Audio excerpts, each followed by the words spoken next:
Hey everybody, welcome back to my channel. I'm Maureen, and by request, this is my 2025 sewing recap.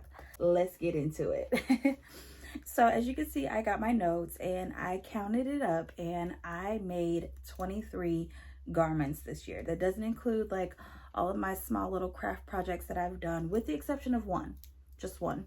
But it is 23 garments. So this is probably production wise my lowest year in a few years, but the projects had a lot of meat and potatoes. There were a lot of steps, and I'm really proud of a lot of these projects. Like, these are probably some of the most, if I say so myself, iconic makes that I have done so far. So let's get into it. All right, so we started the year off with a sew along for my spring Nomi pattern. That is Nomi pattern 2107, and I would like to call this the red wave.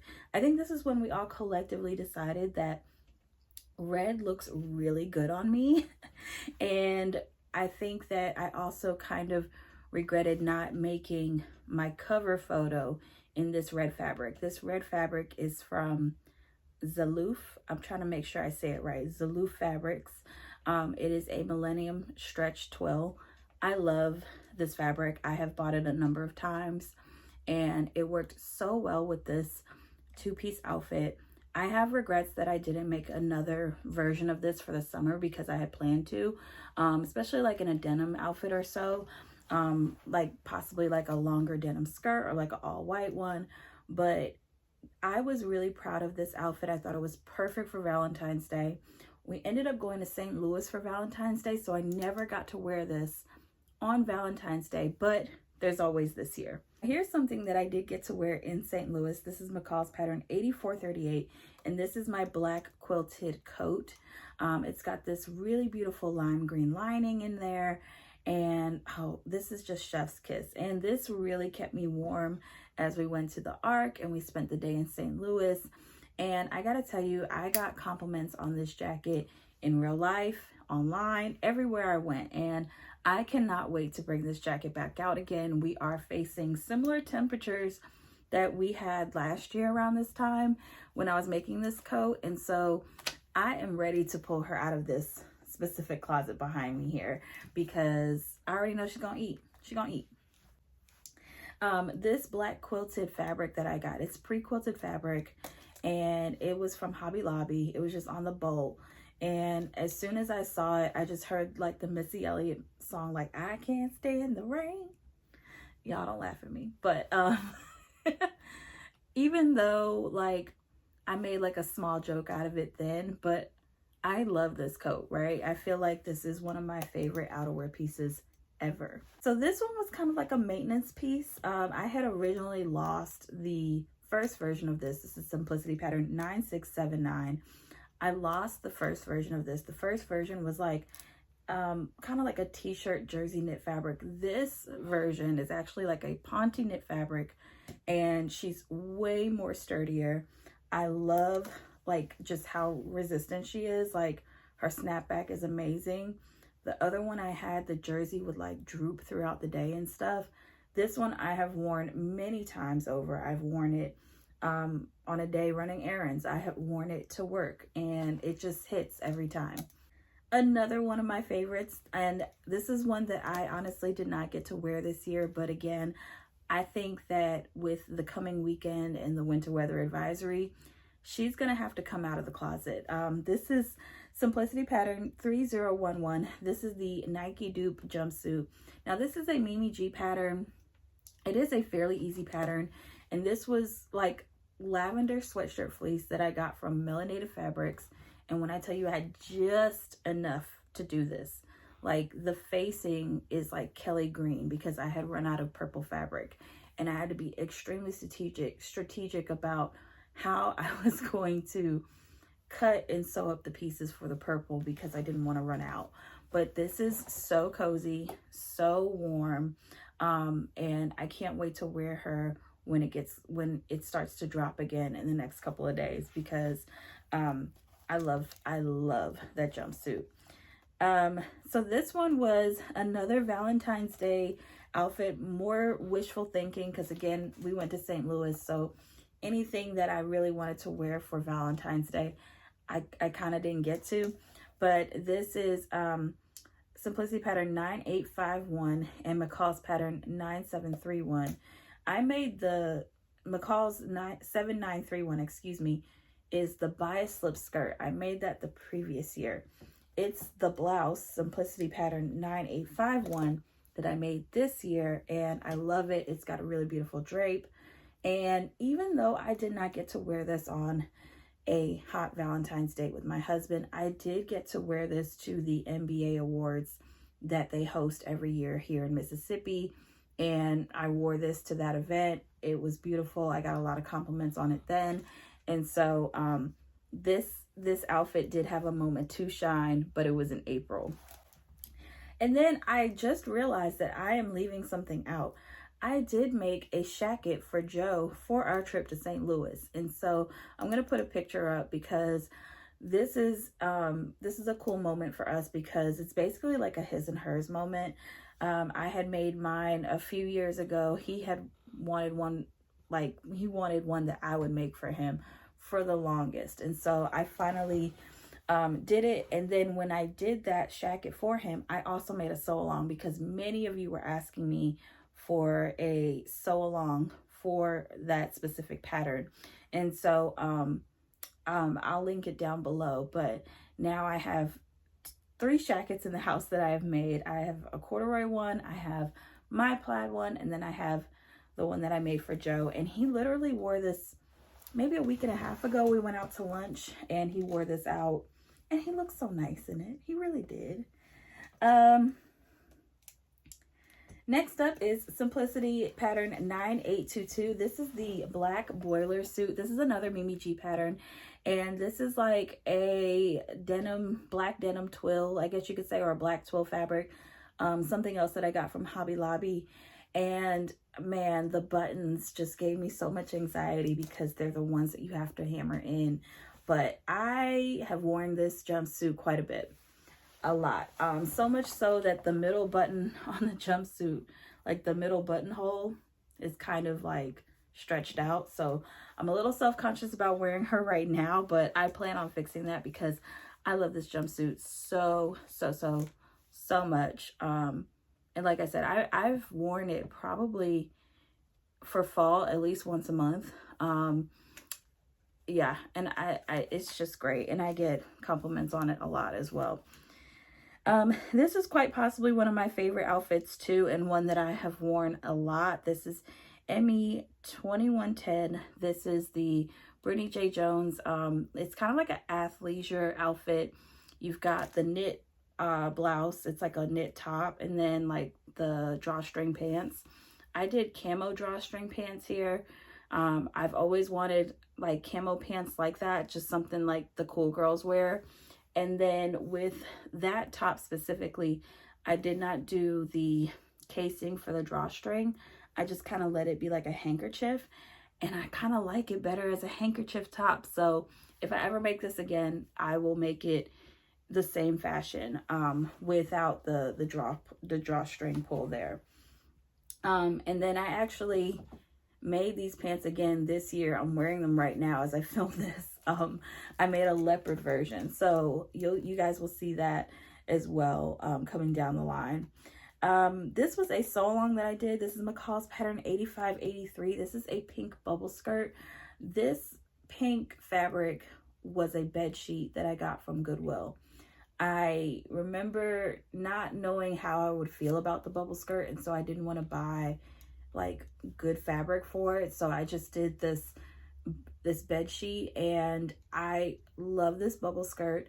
I love the length of it. Normally I have to alter things for length. This was the perfect length for me. I get it, I'm showing a lot of leg, but it's a lot of good leg. And this was just the perfect length, perfect sew along. And so I really like this skirt, and I haven't had a chance to remake this, but I definitely want to. I'm not a bubble skirt hater whatsoever. Next up was another sew along. This is McCall's 8576, and I call this the tennis dress because it's got the pleats. It's kind of like a button up. This is not something that I would necessarily play a tennis match in, but this is something where it kind of gave me like this feeling of luxury a little bit, or like I can go to like the US Open and wear this and no one would ever be the wiser that I'm, you know, wearing something that I made, I guess. I also found out through Simplicity that this was like their most watched sew along of 2025. So thank you guys for watching that sew along over on the Simplicity channel. I hope that you guys enjoyed it, and I hope that you guys were able to learn so much from that. And this is one, I don't know if I'll ever make another one of it, because this, with it being white, with it being like perfect for spring, like it's perfect the way it is. I don't think I have to make another one. And this was in hot rotation spring and summer for me. I wore this a few times out and about with friends, to work, to the mall. It all worked out. And then right behind this, and as you can see, I'm actually wearing the tennis dress in this video, or in this picture, for my DIY Coach tote. So this is Simplicity pattern 9937. I just wanted like a Coach tote bag. I didn't want like necessarily a Coach bag, but I just wanted something that said Coach on it, and that it was something that I made. So I literally bought their storage bags that you can get in their outlet stores. They're like 10 bucks, or at least they were when I bought them. And I bought like 2 extra large, 1 medium, 1 small, and I literally was just like, yeah, I'm just gonna rip these up, save the label or the logo. And I bought some web straps from Amazon, and I just made this, and it came together really nicely. It's one of my most watched videos of last year, and I'm really proud of this. From time to time, I will throw my Zumba clothes in there and change at the gym. And I get a lot of compliments on that tote. A lot of people have asked me where I've gotten it from. And I have to gently let them down and let them know that I made it. Which there's always a shock, confusion, and wonder when I tell them that. But, and then I explain to them how I did it. And they're like, oh, I get it. Okay, makes a lot of sense, you know. Coming up on another favorite of mine, you guys. This was a complete labor of love. This is McCall's pattern 7641, my frocktails outfit. So Stacy and I, we went back to Atlanta for Atlanta Frocktails this year, and I made this gorgeous Mad Hatter outfit. So if you didn't know, the Atlanta Frocktails theme was Alice in Atlantaland, basically Alice in Wonderland. And I knew immediately from the theme that I wanted to be the Mad Hatter. There was no argument about it. And I kind of scoured the costume section of simplicity.com, and I came across this wizard looking outfit, and I was like, you know what, if I just look at like the bones of it and the line illustration, this looks like this could be a tuxedo coat of some sort. And so I bought this brocade off Amazon. I got the hat, I believe, off Amazon. I glued the flowers on the hat, burned my poor finger in the process, but we made it in time to the party. Another favorite thing I love about this is the Victorian boots that I also found on Amazon. I love these boots to pieces. Everywhere I went throughout the party in Atlanta, people were just like, I love the boots. I love the boots too, y'all. These boots are amazing.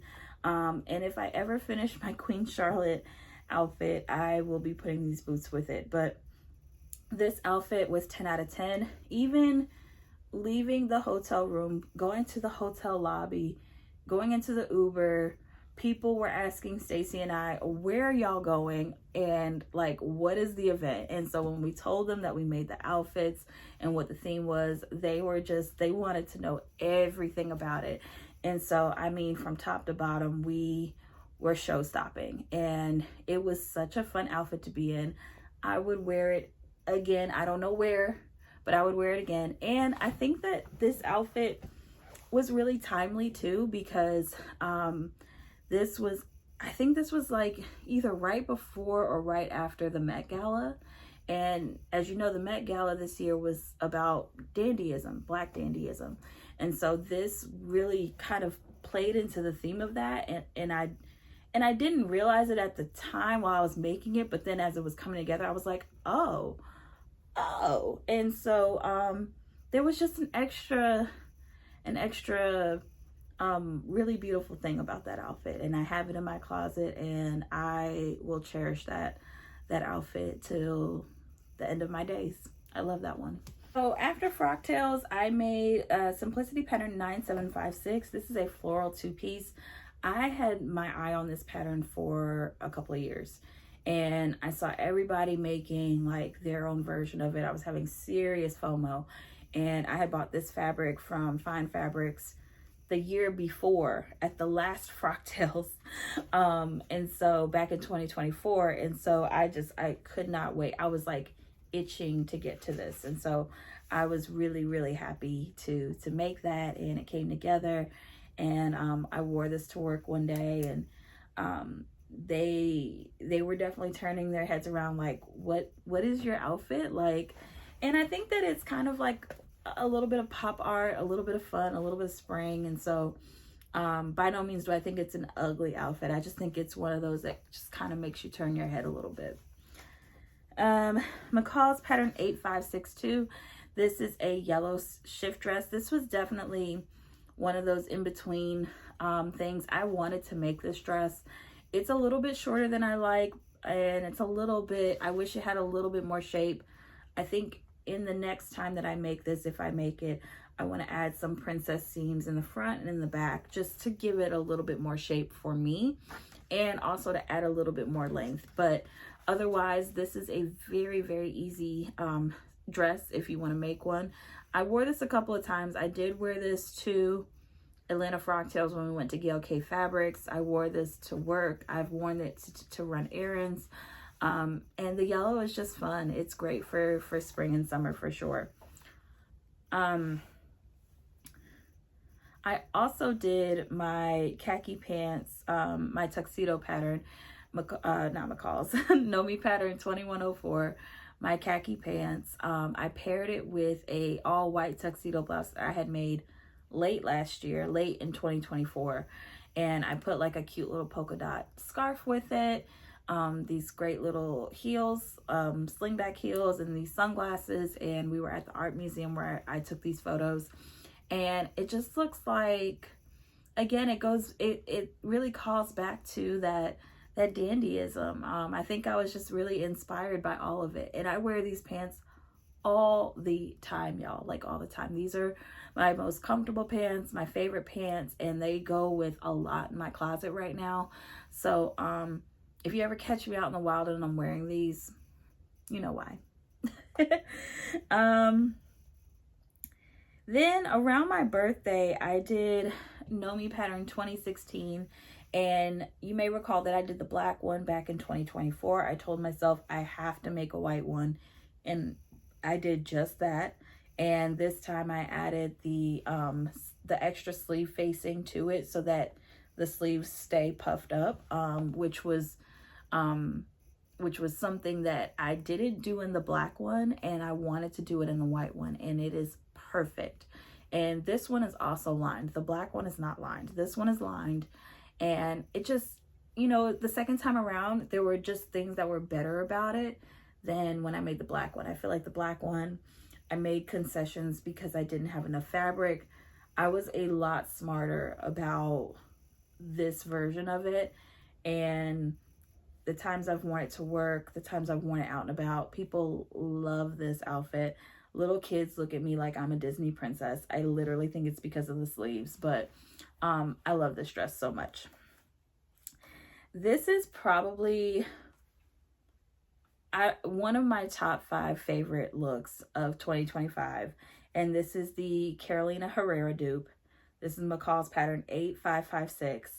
And I love this dress to pieces. As soon as I saw the pattern envelope, I was like, I have to make this dress. I don't know when, but I will. And I'm so glad that I did it this summer. And it was kind of like, a throwback to like a vintage piece in a way. Like I put on the straw hat. Again, I had on the white mules and it was just gorgeous. And I've worn this to work. I think the day I was wearing this, I also got a lot of compliments. And then you guys want to know something? I was watching Meghan Markle's show, her cooking show on Netflix. And I saw like the Carolina Herrera version. And I was like, I have the same dress as Meghan Markle. I felt so refined. But I love this one, even though the sleeves aren't quite like the envelope because I couldn't figure them out. I kind of like the sleeves how I did them. And this is a really great shirt dress. It's got a lot of volume. It's a callback to the 50s for me, and I really like it.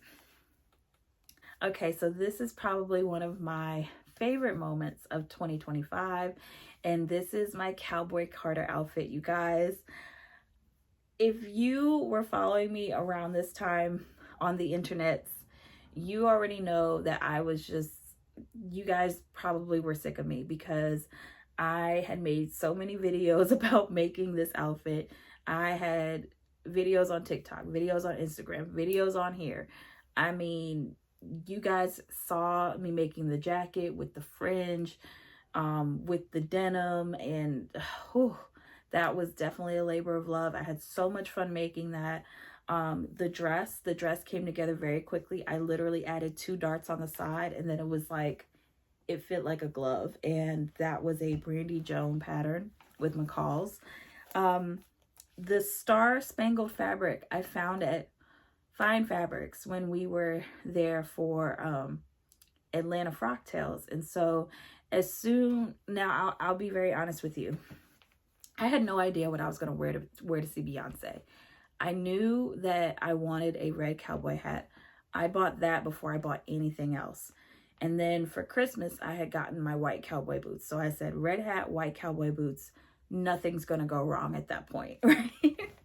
And so then I remember at Fine Fabrics, it was like, I saw this bolt of the Star Spangled denim like up against the wall, and I ran towards it. There was no one in the aisle with me. I didn't have to push past anybody. I just ran towards it and put the whole thing in my cart. And I think I took the second one in my cart because I didn't want anybody else taking it. And at that point, it was me and the Star Spangled fabric against the world. Like, really. And so, and then even then, I had no idea what I was going to make with the fabric. I just knew that I had to have the fabric. And the crazy thing is that I told the man, I think I wanted 5 or 6 yards. I said, that will be enough for whatever I come up with. That's all I told myself. And so I left with like 5 or 6 yards of this fabric.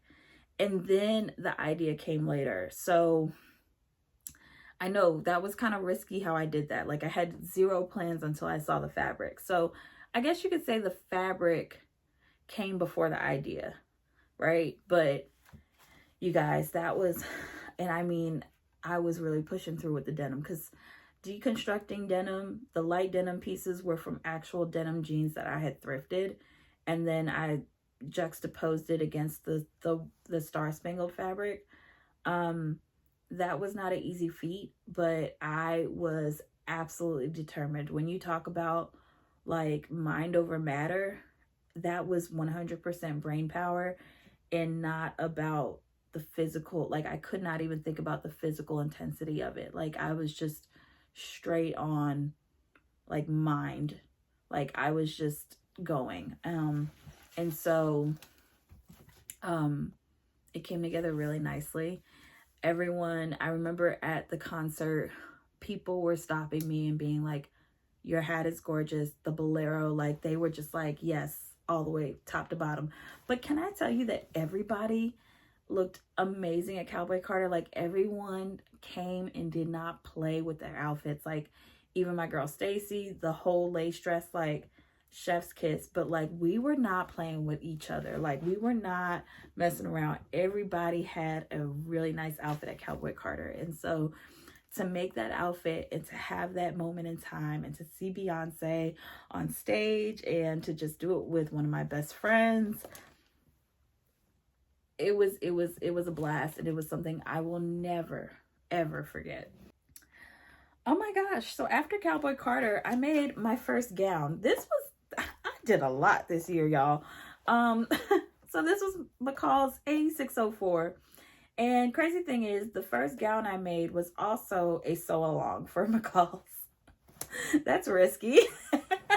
Either way though, this is a fabric from Zalou Fabrics. It's a hot pink Mikado, stretch Mikado, and I thought I was gonna have a hard time with the Mikado, but I really, really enjoyed this fabric, so much so that I went back and I bought some more of this later on. But I love this dress. It's like a one shoulder drape. It's got a slit on the side and it fit like a complete glove.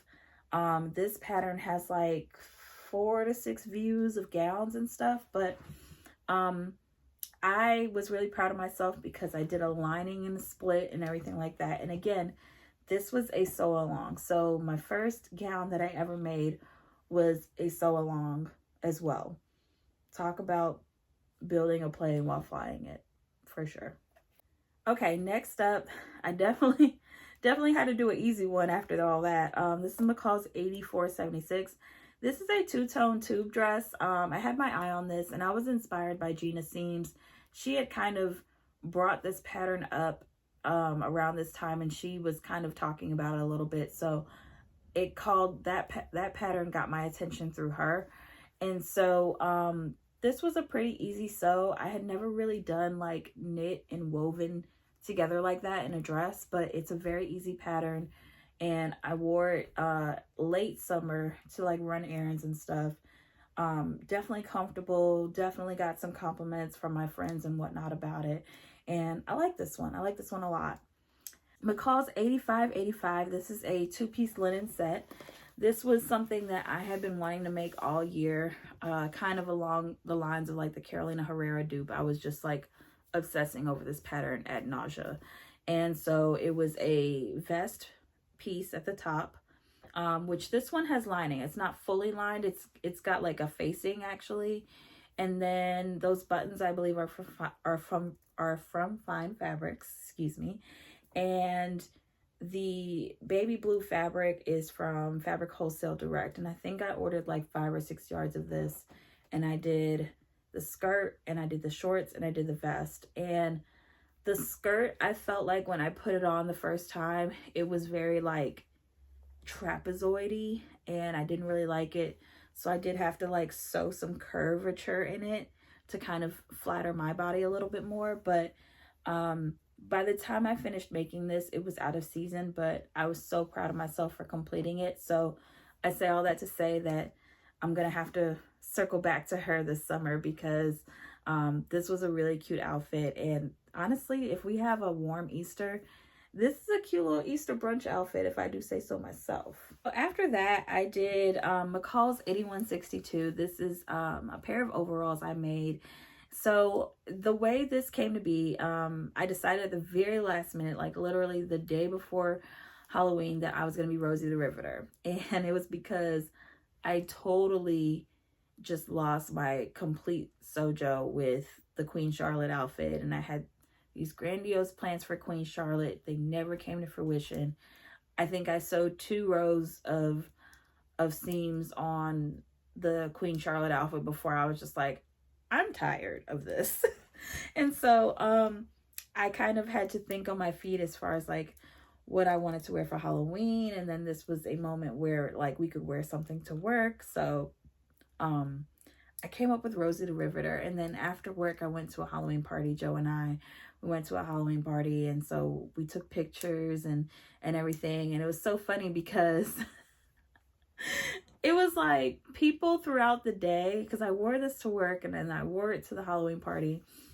And people throughout the day were like, I know who you are, but I don't know your name. Like that was kind of like the air. And then there were other people who were really into it. And they're like, Rosie the Riveter. Like, and then one of my friends at work, she kept saying, do the arm, when people couldn't figure it out. And so, but this was a fun moment. This was a lot of fun actually. And it came together really quickly. And then I did the little red handkerchief. This is like some Valentine's Day fabric that I had in my stash. And it just worked out. It really did. All right, so after Rosie, I had to do my Nomi pattern envelope. And so this is Nomi pattern 2146. This is a blazer dress. It's got a jewel collar, so it's not your typical blazer dress with like notch collars or anything. This is a jewel collar and two-piece sleeves, and it's got welt pockets, real welt pockets, and it's got an exaggerated hip, which was all intentional. It's got really beautiful, shapely princess seams down the back and in the front. And this time I did it in red because I knew it was coming out around Christmas, but also because I learned my lesson from January and I said, this is going to be in red. And because I had already worked with the Stretch Millennium Twill fabric, I already knew how it was going to behave for this pattern. So it was kind of like the January pattern kind of came full circle again at the end of the year as far as making the blazer dress. So if you guys would like a pattern review on that, let me know in the comments, because I love this pattern a lot and I feel like I haven't talked about it enough because it was kind of going on around the time that I was like losing my sojo and I really had to push through and make things happen. But I am ready to talk about it because I think this is a great pattern and I hope you guys enjoy this one as much as you've enjoyed the other ones. And then the last thing I made of 2025 is the bomber jacket. This was McCall's pattern 8635. This was also a sew along.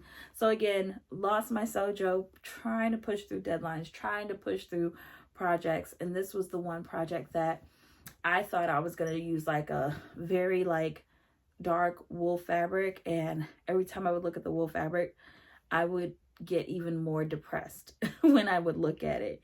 And I was like, I need something very happy to make me sew this up and make my deadline. And so I had this olive green sateen fabric in my stash already. And then I had the black knit rib already. And I was like, I really hope this looks like this goes together. And then I had the floral lining, which is like some poplin fabric that I bought from, I forget where, but I bought it at the beginning of 2025. And I got happy when I was sewing this project. This project really brought my sewing back to life for me. And so even though it was a sew along, it was probably one of the easiest sew alongs I'd ever done because the fabric just made me excited to sew it up. And so that's kind of like a really good summary of 2025 and how everything really just came to be, from jumping into a lot of very, very, I wouldn't even call difficult projects, but they were just very advanced projects. And then just feeling that crash at the end of the year, but then like feeling that sojo come right on back with the last sew along was really just a nice bookend for 2025. All right, you guys, I want to thank you so much for watching this video. Now, if you like this video, don't forget to hit that like and subscribe button and let me know down below which was your favorite outfit of mine from 2025. I will see y'all next time. Bye.